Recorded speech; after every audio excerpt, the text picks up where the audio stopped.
Welcome to the Personality Guru. Being both an introvert and an empathetic personality type, INFJs also have tendencies to watch their language to avoid hurting someone.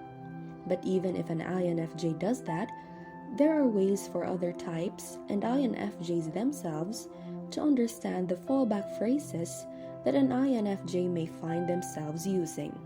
Today, let's talk about the things an INFJ says and what they mean. Before we start, make sure to subscribe to the Personality Guru and ring the bell icon to get regular updates on our latest uploads. And if you like this video, click the thumbs up button and share it with your friends. 1. Sorry, I was zoning out. If an INFJ remarks on how they missed what you said to them, it's not because they were zoning out with an absence of thought.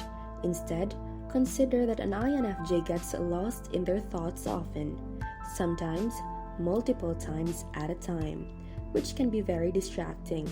In this case, their meaning is something along the lines of, "Sorry, I wasn't ignoring you, but I got distracted thinking about a few other things, and that happens a lot, and I still have a hard time controlling it. I'm not sure what you said, so if you could please fill me in, I'd appreciate it." 2. Sorry, I did not quite catch that. Are you a prolific daydreamer? The INFJ mind is powerful, creative, and inventive, and often their minds could pull them away from reality. They could be lost in thought for long periods, rarely feeling bored. However, they may zone out even if another person is talking to them, which is rarely ever well received. And as they are being brought back to reality, they say something like that phrase above, essentially telling that, "I'm sorry for ignoring you, but if you could repeat what you said, it would be much appreciated." 3. Hey, I'm sorry I missed your call. There is a chance this statement should be taken at face value. Like anyone, INFJs may miss a phone call here or there. However, there is also a chance they saw your incoming call and decided not to pick up the phone because they could not deal with it at that moment. The way to spot the difference lies in how the INFJ voices their apologies if they give you a lengthy response about why they missed your call. Likely, they did not see it come in, but if that's not the case, then what the INFJ is saying is, "Hey, I am sorry that I did not pick up my phone, but I had a lot going on, and I needed some time to recharge. It is not because I don't care, but sometimes I make myself too available and that tires me out." When you hear this from an INFJ, you know it probably means you need to give them some space, but an INFJ will surely contact you whenever they feel recharged and ready to socialize again. If, however, your call involves something serious, try sending them a text summary of what's going on.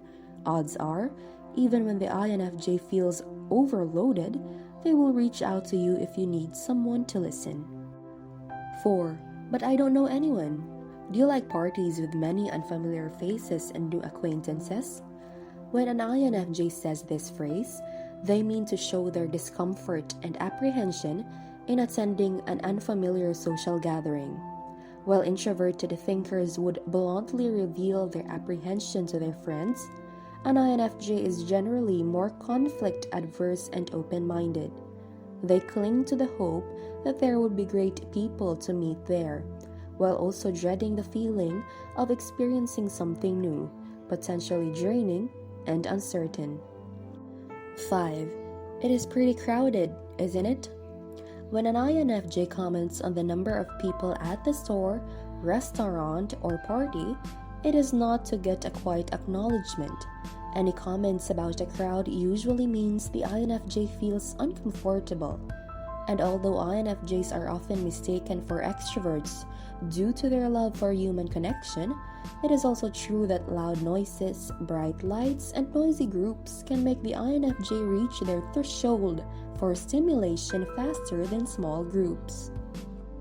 If an INFJ you know says this, they mean something like, I'm feeling overstimulated and anxious because there are more people here than I anticipated. I'm not sure how long I can be sociable. I'd like to leave earlier than planned because I'll feel tired within the next hour or two. Well, consider this when out with your INFJ and remember that although they love to connect with others, when they are done, they are done. 6. Can we talk about it later? Have you ever been told to expect a follow-up from a friend only for it to never happen? While INFJs love social connection, they can also be easily overwhelmed by them. If they find themselves stuck in a difficult conversation, they could get drained fast and wish to end the chat right then and there. So when an INFJ says, "Can we talk about it later?" what they mean is they wish to postpone the conversation to a later time when they are more recharged and continue it from there. Or they may not find the conversation worth pursuing but don't want to say it outright. 7. How are you doing? While this may seem like the common greeting used by everyone, an INFJ doesn't ask "How are you doing?" to hear a generic answer like "I'm well." If you know an INFJ, you'll know that this feeling type wants to understand how you're doing in every light, not just the good days, and with that in mind, an INFJ might as well be saying, "Hey, I know times could be hard, and I want you to feel comfortable telling me everything, even if you've had a terrible day. Tell me how you're feeling, and if there's any way I can help it, make it better." 8. It is not important or never mind. If an INFJ says something isn't important or throws out a never mind, take care. This can mean one of 3 things. First, they're testing you and want you to address an uncomfortable subject, as if they are saying, "I'm not sure how you're going to react to this subject, so I'm testing the waters." 2. The INFJ is saying, "I want to solve this problem now, but it is obvious that you don't, and that makes me angry. Since it seems like this conversation is going nowhere and you're misunderstanding me, I don't think there's any point in talking about it anymore." 3. The INFJ wants you to feel comfortable and unburdened, so they're kindly putting a stop to a challenging conversation. If this is the case, the INFJ might as well be saying, "I want to take care of this, but I'm afraid of making you feel uncomfortable or discussing something that could hurt our relationship." 9. Does that make sense?